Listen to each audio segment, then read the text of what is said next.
Nous en sommes à la 28e COP, le 28e grand rendez-vous pour le climat. Et une question demeure.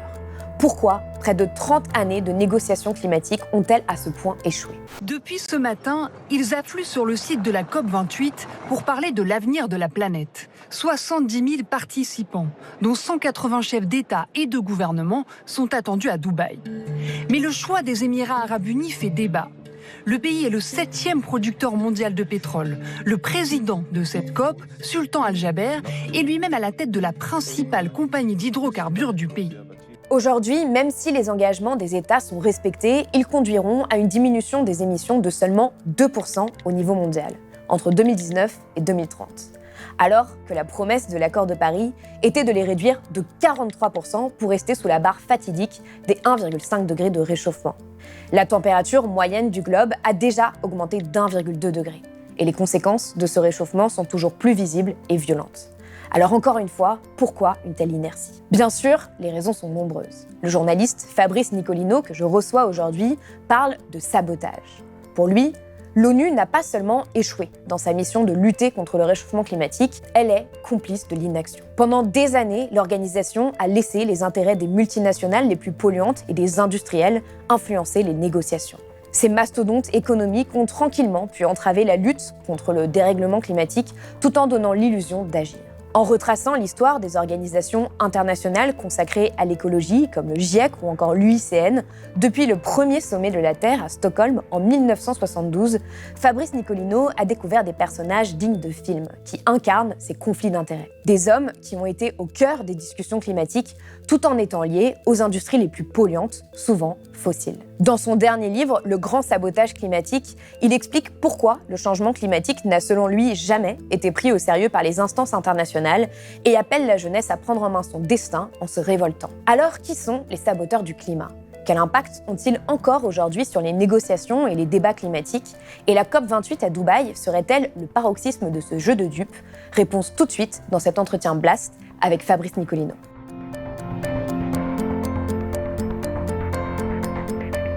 Fabrice Nicolino, bonjour. Bonjour. Merci d'être venu sur le plateau de Blast. Alors, vous êtes journaliste pour Charlie Hebdo, notamment. Vous écrivez depuis près de 30 ans sur l'urgence... Plus de 30 ans. Plus de 30 ans. Sur l'urgence écologique, la crise climatique, l'extinction de la biodiversité, tout ça. Pour de nombreux journaux, dont Géo, Le Canard enchaîné, Télérama, Politis. Vous avez créé en 2018 le mouvement Nous voulons des coquelicots. Vous êtes l'auteur de plusieurs ouvrages, dont le best-seller Pesticides, révélation sur un scandale français avec François Veyrette, ou encore Bidoche, l'industrie de la viande menace le monde. Et vous avez publié en septembre 2023 Le grand sabotage climatique aux éditions Les Liens qui libèrent. Alors, à la fin de l'introduction de votre livre, vous citez la phrase de Tancredi, neveu du prince dans Le Guépard. Si l'on veut que tout reste comme c'est, il faut que tout change. Ouais. Des mots qui résument pour vous l'histoire de votre livre, l'histoire d'un simulacre, d'un sabotage climatique orchestré par les multinationales, avec, vous le dites, la complicité de l'ONU. Dans Le Monde, le journaliste Stéphane Foucard qualifie votre livre de mi-pamphlet, mi-enquête.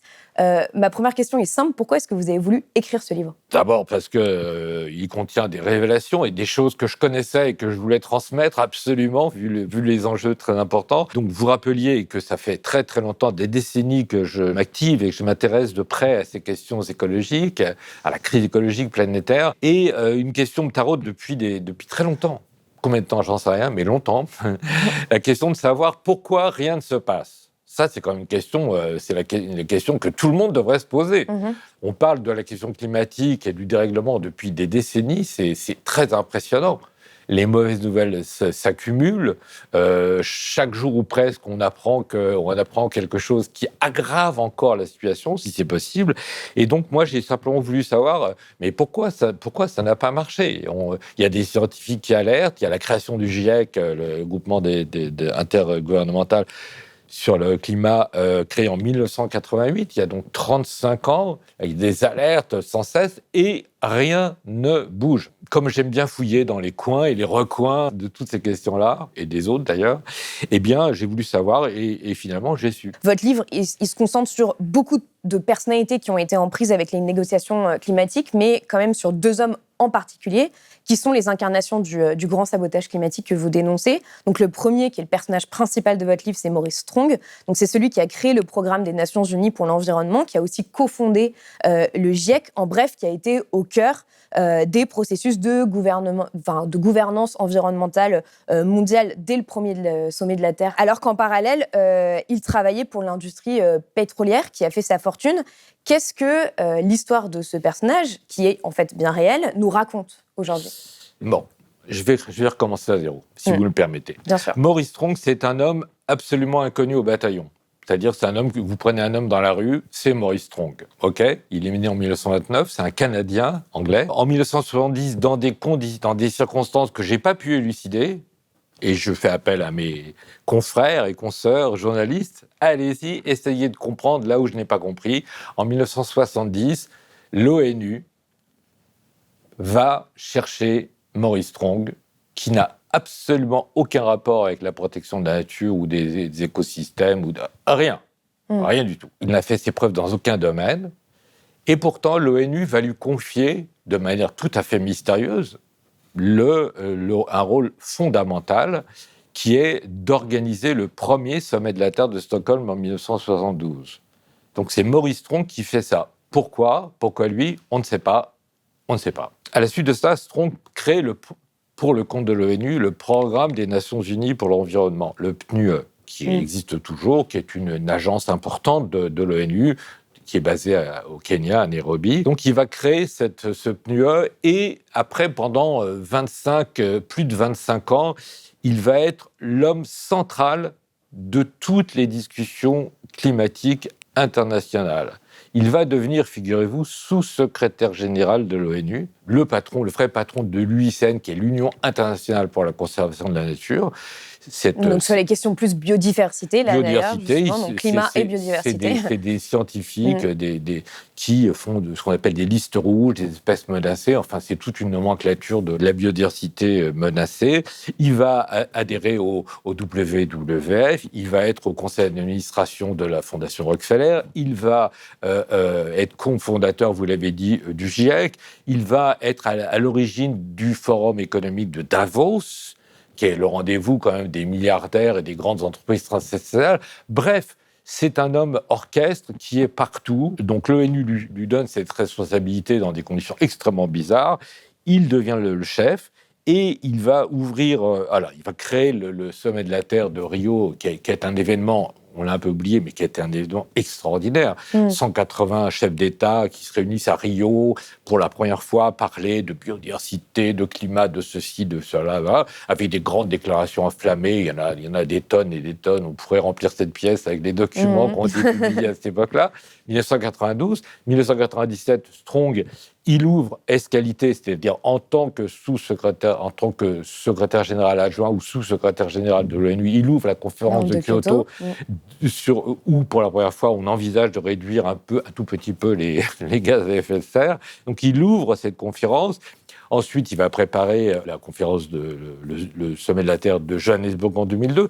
Et Strong, pendant tout ce temps où il est le responsable mondial du climat, c'est l'homme par lequel tout passe, toute décision, toute initiative.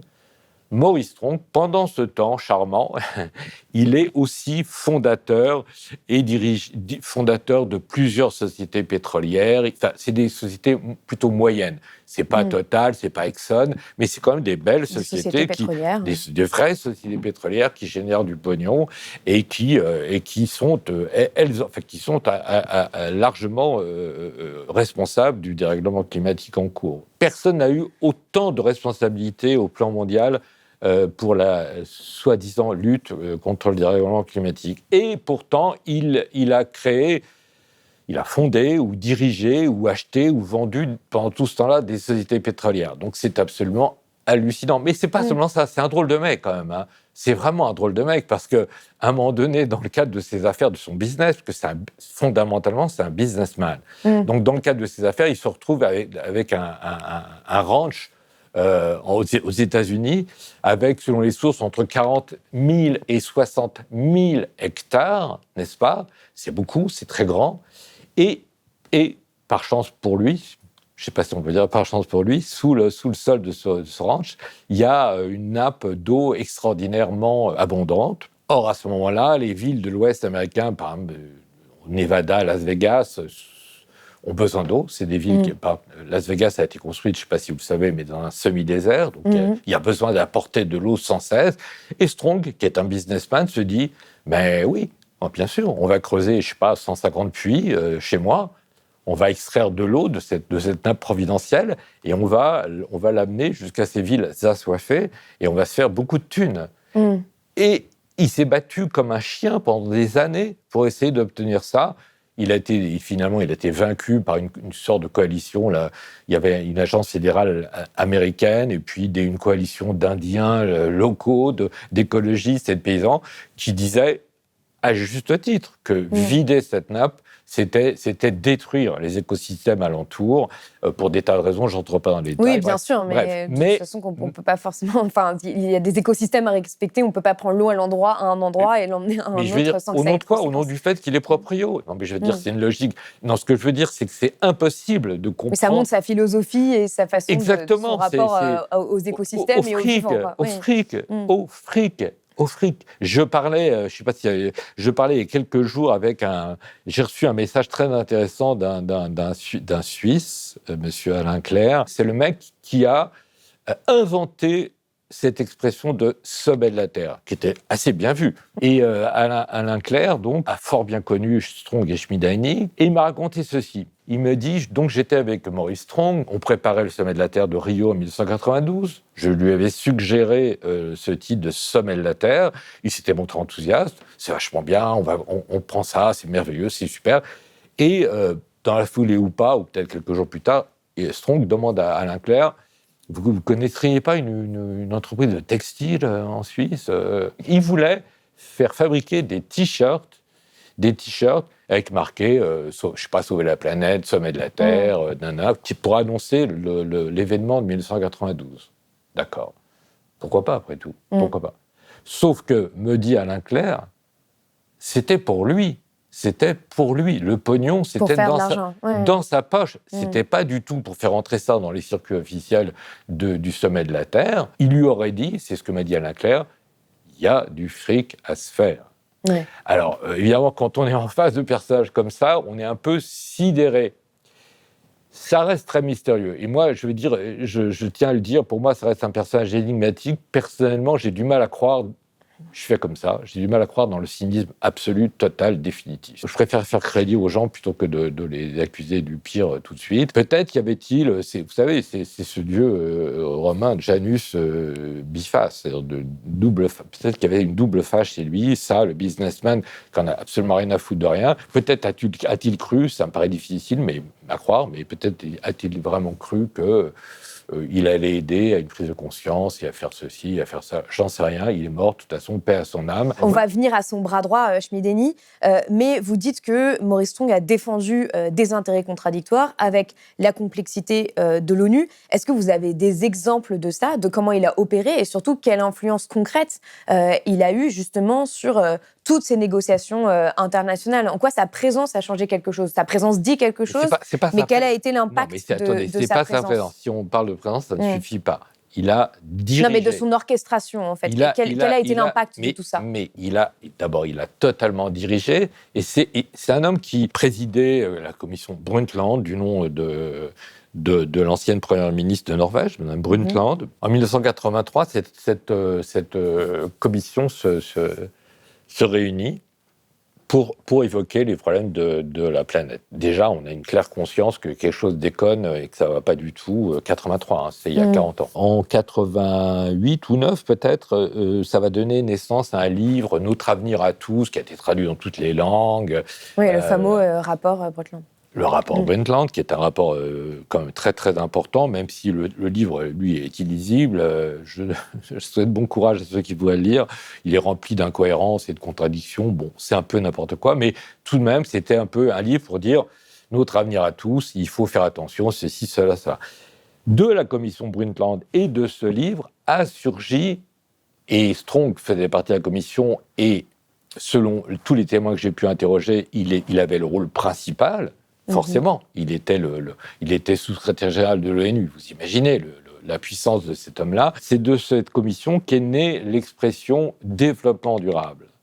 Et ça, c'est absolument merveilleux. Arrivé à un certain moment, à un certain point de cette histoire, j'ai eu tendance à ricaner. Je ricane facilement, il faut le reconnaître. Mais parce que développement durable, qu'est-ce que ça veut dire ? L'expression anglaise, là je vous parle du français, parce que l'expression anglaise c'est sustainable, ça veut dire soutenable. Et ça renvoie pratiquement directement à l'écologie scientifique, c'est-à-dire qu'est-ce qui est soutenable dans un écosystème donné ? Qu'est-ce qui va permettre à cet écosystème de se maintenir ou qu'est-ce qui va l'altérer au point peut-être de le faire disparaître ?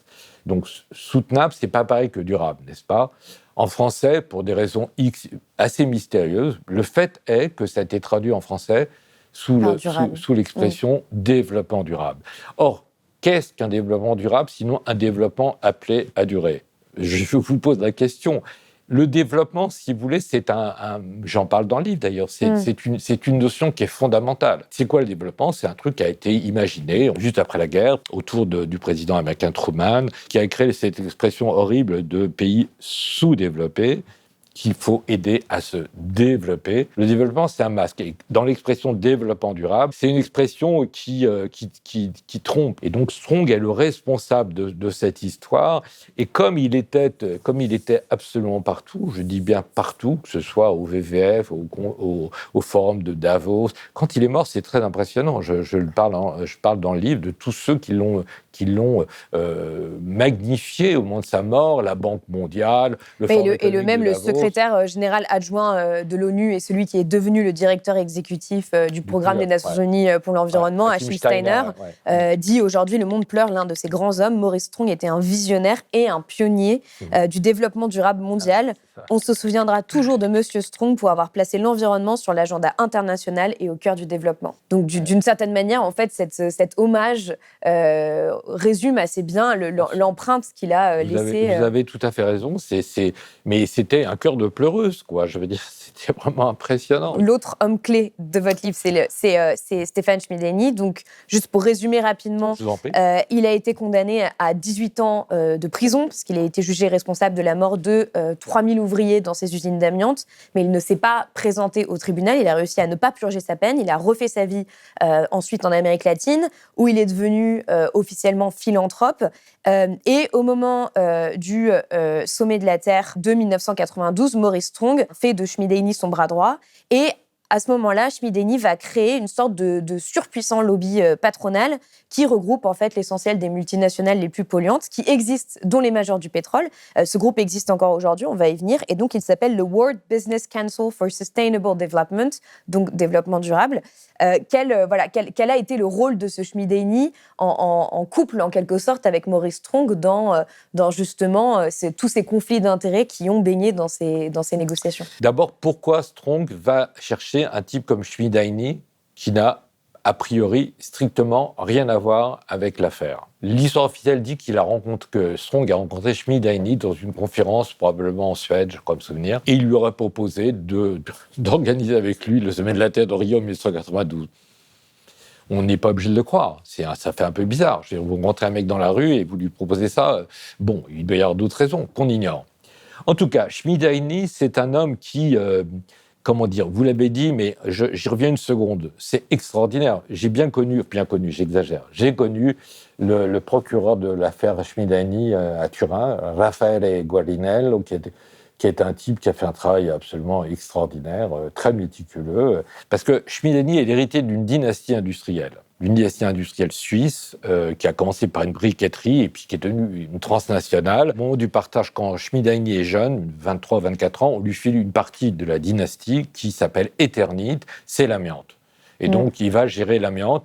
Et en effet, en Italie, il va y avoir, dans les usines d'amiante, parce que, tout simplement, aucune précaution n'est prise, que les prolos brassent l'amiante à pleine main, sans précaution, il va y avoir 3000 morts. Guarinello, le procureur, il va y avoir un procès. effectivement, il ne va pas se pointer, il va se planquer, il ne va pas se pointer, il a raison de son point de vue. En première instance, il va se prendre 16 ans de prison. C'est une peine criminelle infamante, hein. C'est des criminels qui sont... Il fait appel, il se prend 18 ans, ok ? Et finalement, sera prescrit par la Cour de cassation italienne. Bon, bref, il y a prescription, mais la Cour de cassation reconnaît les faits. C'est-à-dire, il a vraiment mérité cette peine infamante. Il se barre, en effet, en Amérique latine, où il va créer une très grande entreprise de bois. Il va commencer sur un territoire, à l'époque de Pinochet, au Chili, il va commencer sur un territoire des Indiens Mapuches, sur des terres qu'il juge délaissées, mais dont les Mapuches disent que ce sont des terres ancestrales. Ouais. Et grâce à Pinochet, qui est prêt à vendre tout et n'importe quoi, etc., il profite donc de la situation. Lui-même n'a pas, que je sache, mouillé directement dans cette histoire. Et en tout cas, il va faire pousser des eucalyptus et des pins qui pousseraient très vite pour créer une industrie du bois, non seulement au Chili, mais dans 8 pays au total d'Amérique latine. Et ça devient une grosse puissance, très très grande, une très très grande entreprise, avec un chiffre d'affaires qui tourne autour de 2,5 milliards de dollars. Il y a déjà un paquet d'années. Donc, c'est une très grosse entreprise. Et c'est lui que Strong va chercher. Et comme vous le disiez, non seulement, est-ce que vraiment, pour le sommet de la Terre, il fallait aller chercher un criminel endurci, 18 ans de cabane ? Je pose la question quand même. Au-delà de ça, il crée ce fameux Conseil des entreprises pour le développement durable. Et là, ça devient dingue. Cette fameuse organisation de multinationales les plus polluantes, donc de conseils pour le développement durable mondial. À l'époque, c'était une 50aine de membres. Aujourd'hui, il y en a 200. Parmi elles, on peut compter McDonald's, Bayer Monsanto, Total Energy, BP, Shell, Procter & Gamble, Philip Morris, Meta, Microsoft, Google. Enfin, on a vraiment toutes les entreprises les plus polluantes de la planète qui sont réunies dans une sorte de conseil pour le développement durable et qui, par exemple, en 2010, ont publié leur vision pour 2050 d'un monde dans lequel 9 milliards de personnes peuvent vivre dans le respect des limites planétaires. Enfin, on dirait presque une blague, en fait. C'est ce que vous disiez. C'est-à-dire que comment est-ce que c'est possible aujourd'hui qu'on en soit arrivé à ce niveau-là, que ça aille toujours plus loin. De la même manière que, par exemple, aujourd'hui, les lobbies fossiles représentent les plus grandes délégations aux COP. Et à chaque COP, il y en a de plus en plus. C'est-à-dire qu'à Glasgow, à la COP 26, il y en avait 500. À la COP 27, il y en avait 600. À la COP 28, on ne sait pas encore combien il y en aura, mais on a l'impression que tout ça ne fait qu'aller dans le sens d'entreprises qui ont une mainmise hallucinante, en fait, sur ces négociations. Oui, absolument, mais il ne s'en cache pas. Je veux dire, moi, je suis aux antipodes de toute forme de complotisme. Je veux dire, il n'y a pas des gens qui tirent les ficelles. C'est devant nous le problème. Et pour moi, qui est sans explication recevable, c'est que la presse, le système d'information ne joue pas son rôle. Comment se fait-il ? Mais regardez, quand Strong est mort en 2015, il y a eu un petit papier dans Le Monde. Mais c'est la honte. Je vous le dis comme je le pense. C'est la honte. C'est-à-dire, alors, le papier en question, quand même, mentionne le fait qu'il a été forcé de démissionner de l'ONU parce qu'il a été éclaboussé par le scandale du programme Pétrole contre nourriture. Il mentionne ça tout de même. Oui, d'accord. Et c'est absolument un détail. D'ailleurs, vous faites bien d'en parler parce que Strong, ça ajoute à l'aspect énigmatique de ce personnage. Il finit sa vie de façon très, très curieuse, mais très curieuse. Il sort des négociations climatiques et dans les dernières années de sa vie, il va s'intéresser pour le compte de l'ONU à 3 dossiers qui sont des dossiers brûlants, en tout cas pour les intérêts américains, je dis bien américains. C'est l'Irak, au temps de Saddam Hussein. Il y a un chèque de presque $1 million qui est bizarroïde, qui va être utilisé par Strong après un drôle de détour.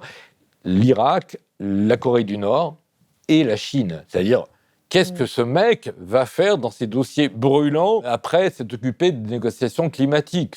Là aussi, il n'y a pas de réponse tout à fait évidente. C'est un drôle de personnage. Qu'est-ce que ça nous raconte sur le monde dans lequel on est ? En effet, qui dirige ? Qui dirige ? C'est pas nous.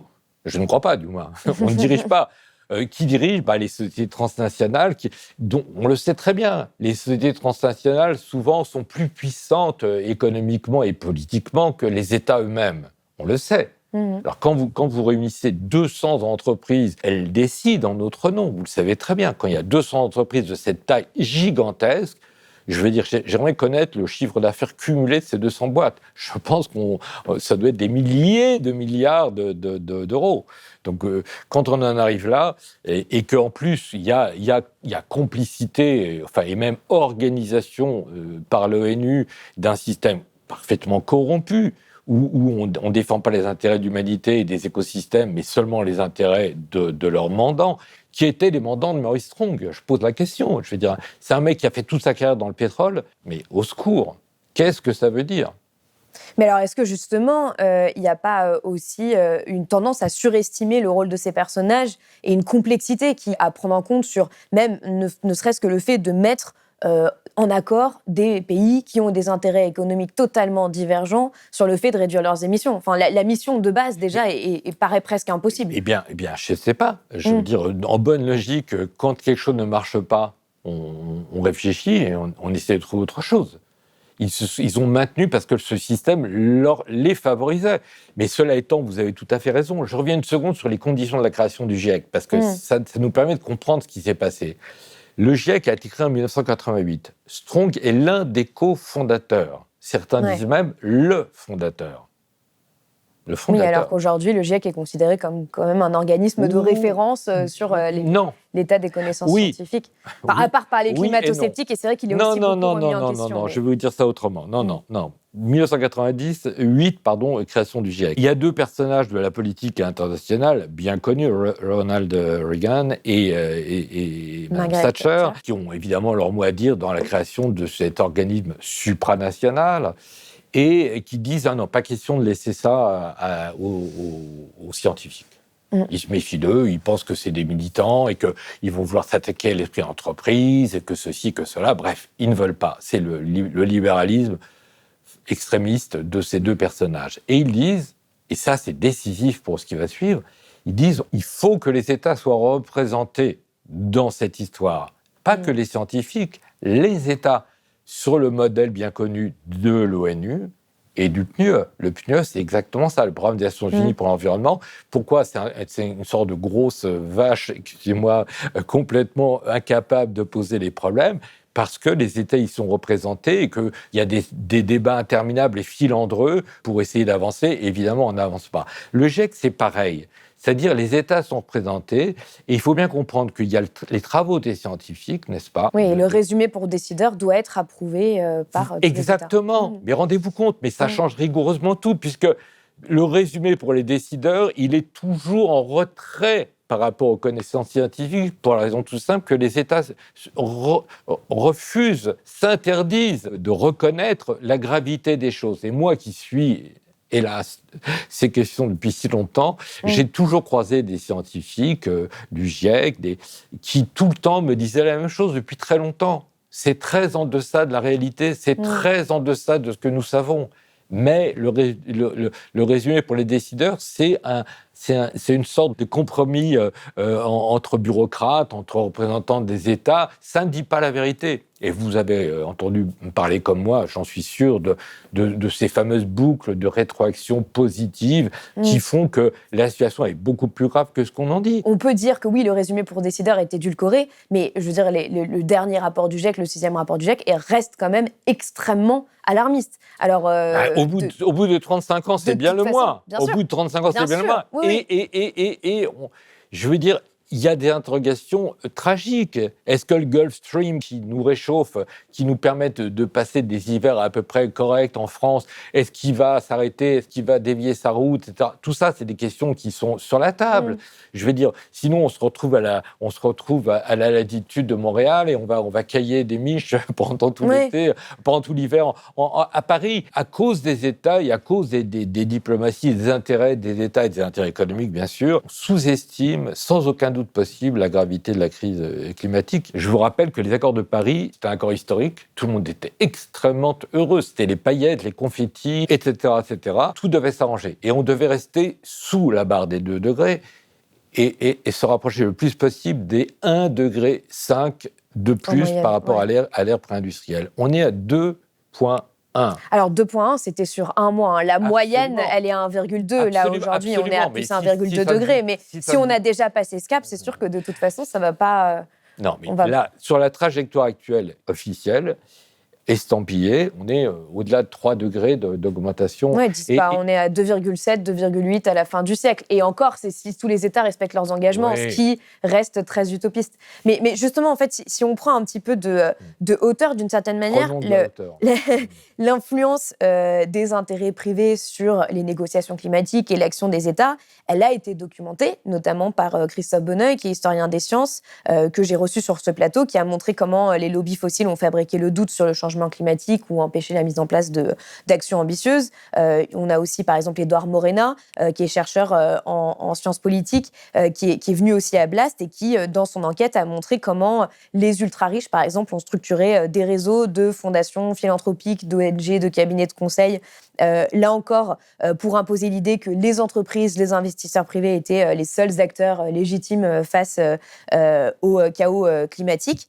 Qu'est-ce que vous avez l'impression, justement, citant un petit peu ces enquêtes aussi dans votre livre, d'avoir découvert en plus dans votre enquête, dans le travail que vous avez fait, qui viendrait apporter une autre lecture, une autre lumière sur tout ça? Une autre lumière, je ne crois pas. Sincèrement, je ne pense pas. Je veux dire, C'est juste une corroboration, en fait, c'est ça?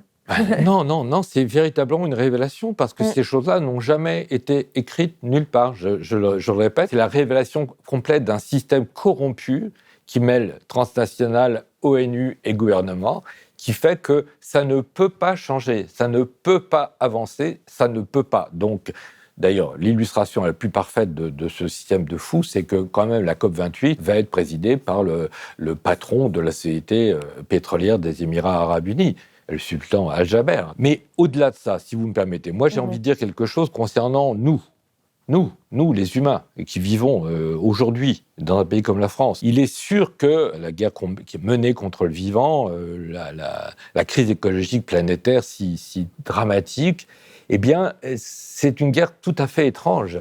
Dans les guerres classiques, on le voit en Ukraine, on le voit même en Palestine, entre Israël et le Hamas. Ça, c'est des guerres classiques. Vous avez un ennemi, deux ennemis qui se font face, qui se tirent dessus. Il y en a un qui gagne, il y en a un qui perd. Il y a des conflits de territoire, blablabla.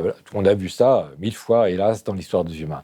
Là, la guerre écologique, car c'est une guerre non déclarée, mais absolument certaine, c'est une guerre spéciale parce que le front de cette guerre passe à l'intérieur de nous-mêmes. Ça, c'est fondamental. C'est une idée absolument essentielle pour moi. Le front est dans nous-mêmes. C'est-à-dire, qu'est-ce qu'on soutient, qu'est-ce qu'on fait réellement. Et je vous donne un exemple. Vous parlez notamment de la double pensée, d'ailleurs, de George Orwell. Oui, dans 1984, cette idée qu'on est en c'est des phénomènes. Absolument. Si vous voulez, quel est le moteur, le vrai moteur de la crise climatique? Le vrai moteur. Il y a tous ces salopards qui en profitent, etc., et qui veulent que ça dure aussi longtemps que possible, le fameux développement durable. Mais au-delà de ça, le vrai moteur à réaction de cette crise, c'est la consommation d'objets matériels. C'est-à-dire cette espèce de folie via le commerce mondial. La machine de guerre, c'est celle-là. C'est les énergies fossiles, quand même, en premier lieu. Non, je veux dire, bien sûr, c'est l'énergie fossile. Bien sûr, c'est l'énergie fossile. Mais que sert-elle, cette énergie fossile? Que sert-elle? Pourquoi est-ce qu'on utilise autant de pétrole, de charbon en Inde ou en Chine, ou de gaz, y compris liquéfié, venu des États-Unis après avoir fracturé à la recherche de gaz de schiste, etc. C'est la volonté délirante des humains de consommer sans cesse des biens matériels de plus en plus vite, c'est-à-dire le désir effréné de millions et même de milliards d'humains, le désir de posséder de plus en plus d'objets matériels dont la durée de vie sera toujours plus courte. S'il n'y avait pas cette aliénation de masse, car c'est une aliénation, s'il n'y avait pas cette aliénation de masse, il est clair que les choses iraient mieux, c'est évident. Donc ce que je veux dire, il y a les gros salopards dont je parle dans ce livre, bien sûr, leur responsabilité est totale, si j'ose dire, mais c'est soutenu par des gens comme nous. Pas tous de la même façon, mais sans aucun doute possible. Vous comme moi, pas forcément de la même façon, mais oui, c'est très important de se dire ça. Non pas pour se culpabiliser, aller se jeter dans la Seine, mais pour estimer notre responsabilité véritable. Responsable, oui, nous le sommes co-responsables de cette crise énorme Absolument, absolument. Quand est-ce qu'une forme politique acceptera de considérer ça comme une clé de notre avenir commun? Mais ça veut dire s'attaquer à l'économie, ça veut dire s'attaquer au monde tel qu'il est. Justement, vous concluez votre livre par une lettre à des jeunes gens sur le destin du monde et dans laquelle vous écrivez « Une seule voie est ouverte, c'est celle de la révolte totale ». Donc, vous appelez à une révolte contre les États, les représentants de l'industrie, les partis politiques. Mais finalement, on peine à voir dans vos mots quelle forme pourrait prendre cette révolte. C'est-à-dire, quel est le scénario, quand vous écrivez ce chapitre-là, quel est le scénario que vous imaginez? Je n'en sais pas plus que vous. D'accord. Mais attendez, je vais vous dire un truc tout simple. Je crois que tout le monde peut réfléchir à ça. Bien sûr. S'agit-il ce que nous vivons? Est-ce que ça a existé dans l'histoire des humains? Si on prend Homo habilis, c'est 2 millions d'années en arrière, d'accord? Pendant 2 millions d'années, l'aventure humaine s'est déplacée, s'est complexifiée, tout ce que vous voulez. Est-ce que dans ce cours de 2 millions d'années, l'humanité a été confrontée à une crise de cette nature? Une crise telle qu'elle met en cause le fondement même des formes de vie existantes. Est-ce que, à votre avis, elle a été confrontée à ça, l'humanité? C'est parfaitement inédit. Il faut rompre. C'est l'idée de rupture qui est fondamentale. Révolte et surtout imagination, parce que la situation étant totalement nouvelle, il faut inventer des formes tout à fait nouvelle. C'est pas très compliqué à comprendre sur le papier.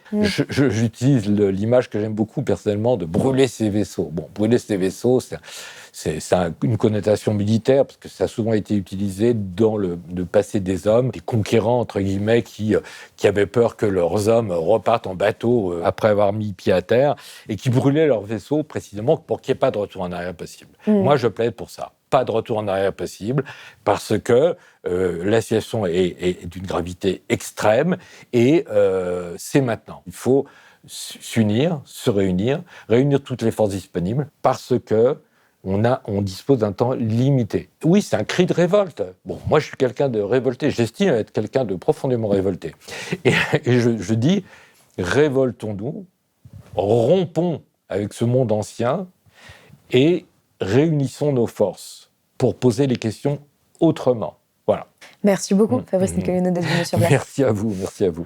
C'est la fin de cet entretien, j'espère qu'il vous a été utile. Je vous mets comme d'habitude en description des liens pour aller plus loin et voir toutes les émissions que j'ai déjà consacrées à la question des lobbies, des conflits d'intérêts, mais aussi des COP. Ce sont des sujets éminemment complexes et il est donc important de prendre le temps de se renseigner, de confronter les points de vue, de se former. Je vous le dis à chaque fois, mais c'est toujours le cas. Blast est un média indépendant qui n'existe que grâce à vous.